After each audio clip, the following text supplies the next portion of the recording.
കുറേ നാളായിരിക്കും യൂട്യൂബിൽ വീഡിയോസൊക്കെ ചെയ്യണമെന്ന് ഫേസ്ബുക്കിൽ ചെയ്ത് തളർന്നു. അതിന് ഞാൻ ഒരുവിധം പൂട്ടിക്കെട്ടി വെച്ചു. പൂട്ടിക്കെട്ടിയൊന്നുമില്ല, അതിലെന്തൊക്കെ പ്രശ്നങ്ങൾ എന്തോ പോളിസി ആയിരുന്നു, മറന്നുപോയി, അത് പോട്ടെ. അപ്പോൾ യൂട്യൂബ് ആകുമ്പോൾ കുഴപ്പമില്ല. ഒന്നാമത്തെ കാര്യം ആരോടും മിണ്ടാനും പറയാനുമില്ല. ഈ 12 മണിക്കൂർ ഡ്യൂട്ടി സമയത്ത് പിള്ളേരെണിക്കുന്ന അത്രയും സമയത്ത് പണിയുള്ളൂ. ബാക്കി സമയത്തെല്ലാം കുറ്റിയടിച്ച് വെറുതെ ഇങ്ങനെ ഇരിക്കണം. അപ്പോൾ വെറുതെ ഇരിക്കുമ്പോൾ ഫോൺ നോക്കും. ഫോൺ നോക്കി മടുത്ത് വീഡിയോസ് കാണുക, ഷോർട്സ് കാണുക, കുറേയൊക്കെ ഷോർട്സ് ചെയ്യും, അങ്ങനെയൊക്കെ അങ്ങ് പോകും. മടുപ്പാണ്. എന്നാലും പൈസയുടെ കാര്യം ആലോചിക്കുമ്പോൾ വന്നല്ലേ പറ്റൂ. പൈസ താ മുഖ്യം. പിന്നെ സമയം പോകാൻ വേണ്ടിയിട്ട് എന്തെങ്കിലും ചെയ്യാതിരിക്കും. ഫേസ്ബുക്കിൽ ഇപ്പോൾ വീഡിയോ ചെയ്യാൻ ഒരു ഇൻട്രസ്റ്റും ഇല്ല. അതെൻ്റെ കയ്യിരിപ്പോണ്ടാണെന്ന് തോന്നുന്നു.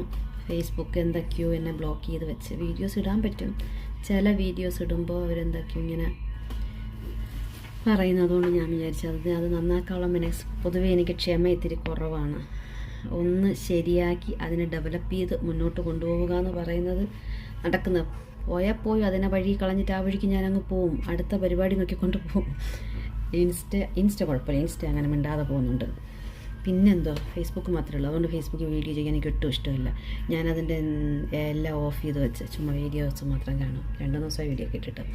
അപ്പോൾ ഇതെടുത്തിട്ട് യൂട്യൂബ് എടുത്തിട്ട് കുറേ സമയമല്ല, കുറേ നാളായി എടുത്തിട്ട്. ഇതിനകത്ത് ഇടയ്ക്ക് പണ്ടപ്പോഴൊക്കെ വീഡിയോസൊക്കെ ഇടുമായിരുന്നു.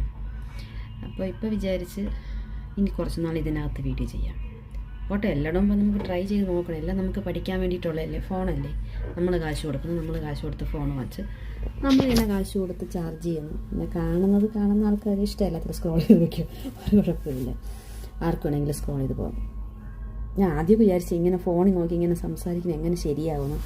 പക്ഷെ 1-2 പ്രാവശ്യമൊക്കെ സംസാരിക്കുമ്പോൾ സെറ്റാവും. നമ്മൾ പറയുന്ന കേട്ടോണ്ടിരിക്കാൻ ഒരാളില്ലാത്തത് വലിയ കുറവ് തന്നെയാണ്. തിരിച്ച് മറുപടി ഒന്നും പറയാത്ത ഒരാളാണെങ്കിൽ എന്തുവേണം പറയാം അല്ലേ. സജഷൻസും ഇല്ല, റിജക്ഷൻസും ഇല്ല, ഒന്നുമില്ല. നമുക്ക് മനസ്സ് തുറന്ന് സന്തോഷത്തോടുകൂടി പറയാം. കേട്ടോണ്ടിരിക്കും, എന്ത് വിഷമം ഉണ്ടെങ്കിലും പറയാം. അതൊരു അടിപൊളി ഐഡിയയാണ്. അപ്പോൾ ഇതെനിക്കിഷ്ടപ്പെട്ടു. ഞാൻ പറയുന്ന എല്ലാം ഫുള്ളും കേൾക്കുന്നുണ്ട്. എനിക്ക് എന്ത് പ്രശ്നം ഉണ്ടെങ്കിലും വന്ന് പറയാം, കുഴപ്പമില്ല, പറയാം. പിന്നെ കമൻറ്റ്സ് ആരെങ്കിലും കണ്ടാലേ കമൻറ്റ്സ് ഇടുള്ളൂ. എൻ്റെ ചാനൽ അത്ര വലിയ റീച്ച് ഒന്നുമുള്ള സുനാപല്ലാത്തത് കൊണ്ട് ആരും കാണാനും ചാൻസ് ഇല്ല.